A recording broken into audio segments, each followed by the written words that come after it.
Hello, everyone. Thanks for joining me today.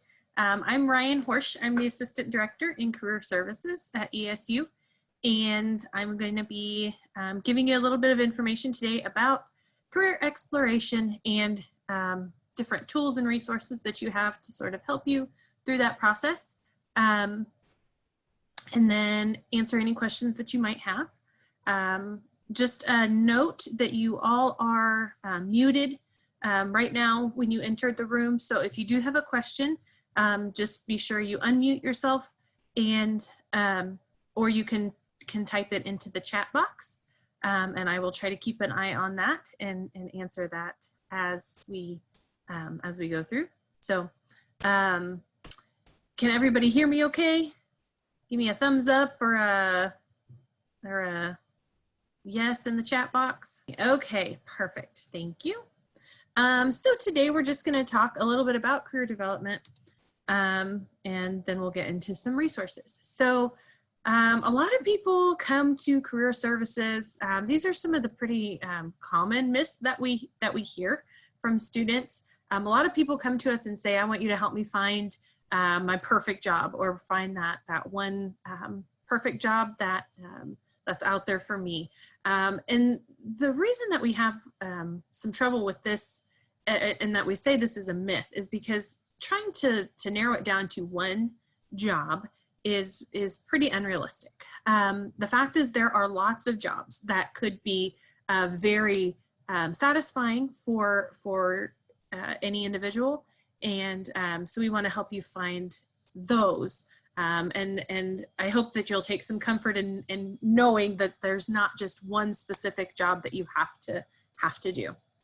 A lot of people think that when they graduate, that their major is going to dictate what their job is, and going to lead them to that career. And sometimes that's the case, especially in fields that are a little bit more clear-cut, say, elementary education, for example. A lot of people go into that because they want to be an elementary education teacher, right? It's pretty clear on that career trajectory. But what about a path like psychology? For me, that's what I went into. Psychology is a little bit more broad, and there are a lot of different ways that you can take a degree like that. So so just understanding that your major may not always guide you to your career. Sometimes even if you get a degree in a field like elementary education, you may decide down the road that you want to change things up, and that's okay. So you may end up in a field that's totally unrelated. A lot of people like to think or commonly think that your career choices are lifelong decisions. I'm sure some of you have been asked at some point, what are you going to do for the rest of your life? And that can be a really overwhelming question, because trying to make a lifelong decision, it can feel pretty restrictive and pretty confining. And so we like to reassure students, and I want to reassure you today that career choices are fluid, okay? They can change, and they can, you can adapt down the road. You can be flexible. Every single career counselor in our department has a different undergraduate major and a different graduate degree. So everybody had a very different path to get there, and we all ended up in the same place. So so just keeping that in mind. A lot of people also think, for whatever reason, that liberal arts, humanities, and sciences aren't marketable majors. That's not true at all. Every major has occupations and fields that are more marketable than others. It's just important to know sort of if that's an important factor for you in going into a field that has that growth potential, that you know how to find that information. And I will give you some of those resources here before we're done today. And a lot of people also think that your career decisions should be based on the current job market, when in reality, we want to start thinking ahead and looking at that future job market. So thinking about things, for example, like think of the healthcare field. Obviously, what we've got going on right now in our country has shifted the healthcare field, and probably people sort of in school for that. There may be some people who have changed their career trajectory based on what's going on now, but also thinking about the demand for people in the healthcare field. Even pre-COVID, thinking about, say, baby boomers and the aging population and the healthcare needs associated with that. And so just keeping in mind, you know, what's going to be coming in the country and in the area that you're in, the region that you're in, and gearing your career decisions on that information. So if you want to participate, I've got a few just trivia questions here. I'd like to see what you guys think, and then I'll give you a little bit of information. So let's go for some career facts then. What percentage of ESU students do you think are going to change their major by the start of their third semester? Any thoughts, any ideas? 60%. So think about that though. 2/3 of ESU students are going to change their major at some point. So if you're here because that's something that is sort of on your mind, or you're not really sure, you're sort of feeling like everybody's got it figured out except you, the fact is that's not the case. They're just, they pretend well, or maybe they've already changed their major and are feeling like they're more on the right track. So, 60%, almost 2/3 of students are going to change their major. What percent of people report dissatisfaction in the workplace? What do you guys think? 50% of people, so half of the people in the workforce are dissatisfied with their occupation. So that's terrible. We want to try to avoid that. We want to have satisfied people in the workforce and put forth graduates who are going to be satisfied in their occupation. So dissatisfaction in the workplace really trickles down into a lot of different aspects of your life. People who are dissatisfied report they actually take more sick days, and that's not exclusively because they don't want to go to work or they don't like their job, so they're faking sick. They actually have that stress response actually impacts their immune system, and they become ill more often. Less productivity out of these people. So if you're not really invested in the job, you're not really enjoying your job, the output, your productivity, your contribution to the company is going to decrease. And an overall decreased satisfaction with life. Because you think about it, you're spending 8+ hours a day, probably half of your waking hours, since I'm sure all of you are getting a solid 8 hours of sleep a night, 8 hours a day at this place that you're unhappy with. That's going to have a huge impact on the rest of your life too. You're going to take that home with you. So just keeping that in mind. And then any thoughts on this one? We talked on the last slide about career decisions not necessarily being lifetime commitments. How many times do you think a person might change careers in their lifetime? Any thoughts? 7 times. So the average person will change careers 7 times over the course of their lifetime. So just keeping that in mind. Now that doesn't mean everybody is. You may only change careers maybe 1 or 2 or 3 times, and that's fine. It doesn't mean you have to change careers 7 times if that's not what where you're at. But people used to change careers far less often than they do now. I can tell you one of the main reasons for this is technology, right? How did people find out about jobs? How did word, through word of mouth, through family members, through bulletin boards, newspapers. People were much more limited by information and didn't move around near as often as people do now. So just keeping in mind that that career changes happen more often, I hope will also help to give you a little bit of solace in if that's something that that happens in your life. So stages of career development, I'm not going to spend a ton of time on this, but I just want you to kind of understand how this happens, how this works. And so really it starts with getting to know yourself and assessing yourself. What do you like? What do you dislike? What classes do you love? What classes do you hate? What do you dread going to? Understanding your personality. What work environments do you prefer? How do you prefer to interact with people? How do you prefer to, what kind of information do you prefer to take in? What are your values? Do they align with that company? And I can tell you that values, that shared value system has become it carries greater weight nowadays. And employers know that as well. That's why you see a lot of employers putting forth their value statements and their mission and what they hope to accomplish and the values that they support for their company. Your needs, what are your needs as far as maybe time off, compensation, as far as do you, transportation needs? Do you need a job that's close to home because maybe you don't have a vehicle? Your abilities. So being realistic about, what are you good at? Do you want to be a doctor, but you're failing general biology? Those are some of the things that you need to assess. And your lifestyle, your overall lifestyle. Are you the kind of person, do you like to have a flexible work schedule? Do you want to work from home? Are you looking for something that's 8 to 5 and then boom, you're done for the day? So understanding what are you really looking for and getting to know yourself. And then you can look into that world of work research. You can jump into that next stage and really start to look at opportunities that might be compatible with those things that you've assessed.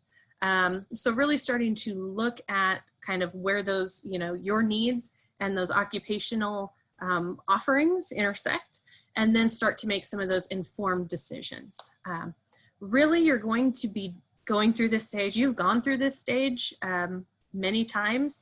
You went through this stage when you came to ESU. You came here with some sort of purpose, with some sort of reason, and you're going to go through this stage over and over again through the course of your life. And it's not always, cyclical in that you go through stage 1, stage 2, stage 3, and then back to stage 1. You may go 1 and 2, and then maybe you go back to 1. So just understanding that, again, you've gone through this, you're going to continue to go through this, and we want to give you the resources to help you make those informed decisions. The Focus 2 is one of the resources that we do offer you. It's free of charge and something that you can take if you haven't already taken the Focus 2. This is a great career assessment to help you start to identify some of those good fit occupations for you. It's actually a compilation of 5 mini assessments. So it's going to assess you on your work and your leisure interests, your skills, your personality, and your values. From there, you can actually put all of those assessments together or any combination of the 5 and actually see occupations that would align with those. And you can see, kind of see how those all fit together. The Focus 2 also gives you some guidance on career planning readiness. It sort of helps you see where you are in that process. Are you really ready to start making some of these decisions, or are you pretty far along in your decision-making process? Your academic strengths. Again, if you identify that you are not very strong in, say, math or numbers or maybe technology, but you want to go into web design, but technology is not your strong suit, those are some things that maybe you want to think about, okay? Major and career exploration. Again, you can look at occupations, and I'll show you kind of what that dashboard looks like here in a minute. And also, actually, you can form an action plan within Focus 2 as well. Now, if you're wanting to take the Focus 2, all you have to do is log into Handshake, which I know you know how to do because you registered for this. You go under the Career Center tab and click Resources. And within Resources, you will see it'll say Focus 2 Career Assessment. You just click that link, it pulls up the instruction sheet and walks you through how to do that. It gives you the link to the assessment. You can take that online any time of the day or night, and you'll see your results right away. So this is what your dashboard would look like when you take the Focus 2. You will see there's the different assessments, and then you can choose which of the assessments that you want to combine. So you can see up here at the top, I went ahead and combined all 5. And then I and viewing the results of that. You can also filter by education level. So maybe you're only interested in, 100%, I have no interest in going on for an advanced degree. I just want my bachelor's degree and I'm done. Then maybe you just select bachelor's degree or associate or 2-year degree and bachelor's degree. You don't want that advanced degree. Or maybe hey, I'm open to this. I'm good with master's degree or beyond. So I'm going to open up those options and see what comes up. It's very rare to have occupations that show up in all 5. Sometimes you will see occupations that show up in 4 of 5 assessments. We like to make sure that the occupation at least appears in 3 of 5. And if we have a preference for which 3, we would say work interests, personality, and skills or abilities. Because you need to be good at it, it needs to be of interest to you, and it needs to fit your personality. But again, there's some flexibility with that too. So when you see an occupation of interest, any of these that are highlighted in blue, you can actually click on them to find out more information, but it's going to give you just sort of a overview snapshot so you can see what assessments it aligns with. If you were to click on one of those occupations, it's going to pull up an overview like this, and you're going to see a work interest profile chart. And what's interesting about this and what you're really looking for on this chart is not necessarily that your numbers are all exactly the same and that they're, as high as that of the person in that field, but you're looking for the same general trend, okay?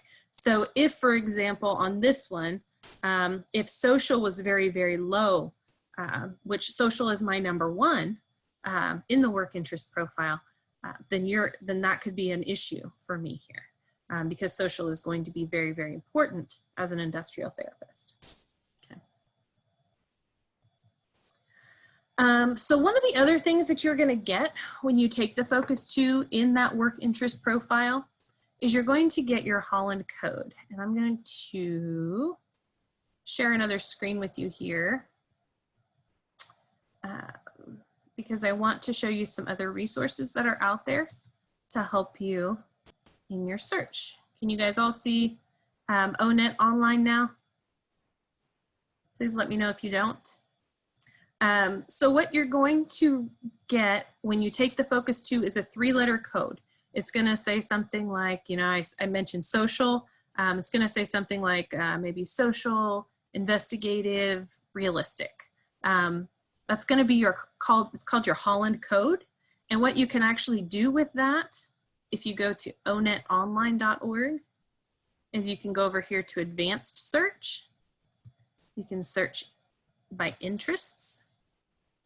And then you're going to see those six interest codes or 6 interest environments. Because again, that's what you're going to get from your Focus 2 as well. So let's say, again, we saw my number 1 was social, right? And I'm going to say, I think my number 2 was investigative. So we'll say number 1 and number 2. I'm not going to select number 3 right now. Then you hit go. And what you're going to see is a whole list of occupations that would align with that interest code. So then you can actually click on, let's say, rehabilitation counselor.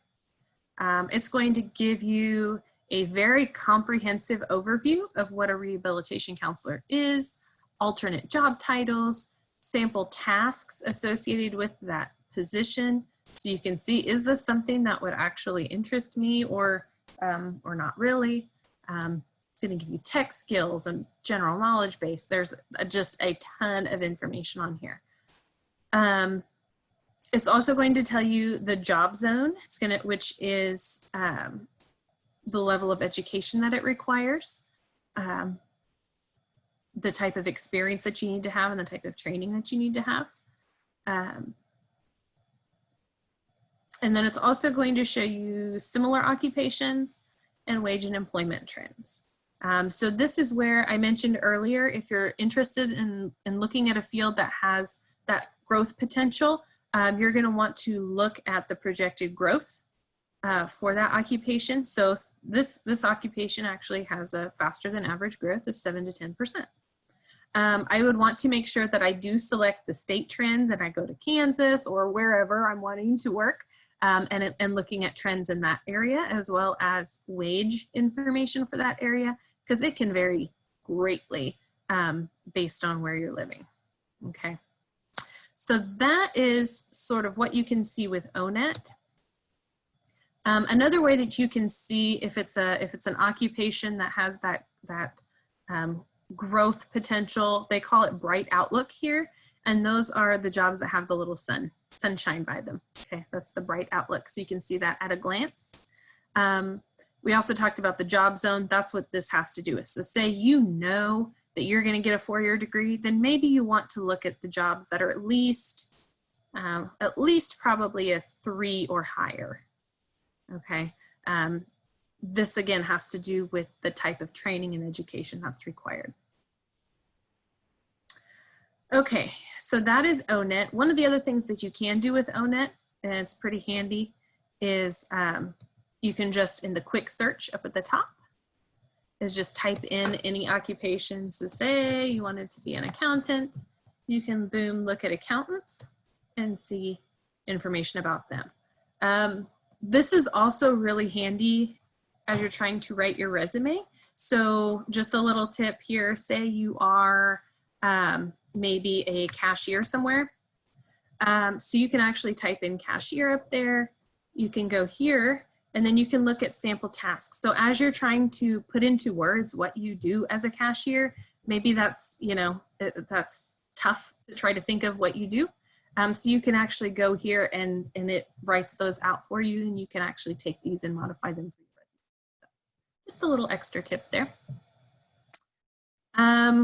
Okay, one of the other resources then for career exploration is, this is through BLS, that's the Bureau of Labor Statistics, Occupational Outlook Handbook. And this gives you a lot of the same information that you would get from O-Net, but it puts it in a little bit different format. So they group them by occupations.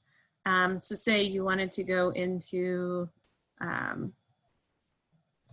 you know, computer and information technology, then you would need to click on that occupation group, and then it's going to break it down by certain occupations within that and sort of break it down beyond there. Okay, so then you can see from there the pay, job outlook, state and area data, work environment, all of that. It's just in a little bit different format. Some people have a preference for one, some have a preference for the other. It's all good. They do also have some little video clips that kind of tell you, you know, what that job looks like, kind of summarize that video or that job, which is pretty cool. Okay, another resource for you guys is the career pathways. Now we have these all in our office, but it can be, you know, not everybody is wanting to come get hard copies of things, and, you know, we're trying to minimize distributing papers and things like that, just for health and safety reasons right now. So these are all available online. So you can go straight to, this is on our Hornet site, Career Services, under the Career Exploration tab, and you can click on these career pathways and it will show you all of that information right there. So there are a lot of cool things that I like about these pathways. In addition to, you know, the suns, and we show you which fields sort of have that bright outlook. We also show you where our ESU accounting grads actually go, what types of fields they go into, actual locations of places that our ESU grads are working as accountants. So that way, if you're looking into connecting maybe for internships, or maybe you're wanting to do an informational interview or something like that, you can find out this information. And then some information, some strategies on making yourself more marketable right now while you're in school in that field. So that's some good just general information for you. Back to here. Vault Career Guides. This is another great resource. You can access this from that same career exploration page. The Vault Guides will give you fantastic overview of all of these different occupations. So say you're interested again in accounting, you can go straight to the Vault Guide for Accounting, and you have access. These are all free for you to open, for you to look at, and you can open these. It's going to give you a whole overview. It's not $29.95. They're all free. So this will give you all of the information that you need on accounting jobs. You also have day in the life jobs, which are kind of cool. So you can see, again, some of these different videos for these different fields, get sort of an overview for what that looks like. And then we have, what can I do with this major? So say you're interested in, again, the business world. You've got information. Oh, where did it go? Must have timed out here. But you can go and view all the different majors, and it's going to give you an information on all of the different majors and what you can actually do with a degree in blank, fill in the blank major. And then lastly, I wanted to encourage you guys to all attend minutes if that's something that, that you are interested in and you want to learn more about some of the different majors at ESU. This is actually happening a week from tomorrow, from 6 to 7 p.m. and it's going to be virtual this year. So it's sort of like speed dating or speed networking, but with major representatives. So each major representative will have a Zoom room. Say you're interested in biology, you would just click the link for the Zoom meeting for biology. And then when it's your turn, the reps will admit you and you can talk to them and ask them any questions you have about biology, find out, you know, some of the different classes that you might have to take, or find out some of the different, you know, internship opportunities that there are, clubs and organizations, all of that information. And you'll have a few minutes to ask them that. And then at the end of that time, you'll need to go somewhere else and talk to a different major representative. So each major rep that you visit, you'll get an entry prize, virtual drawing ticket basically into our prize drawing. So again, something to keep in mind, but you do need to register for that in order to be able to attend. And I think that is all of my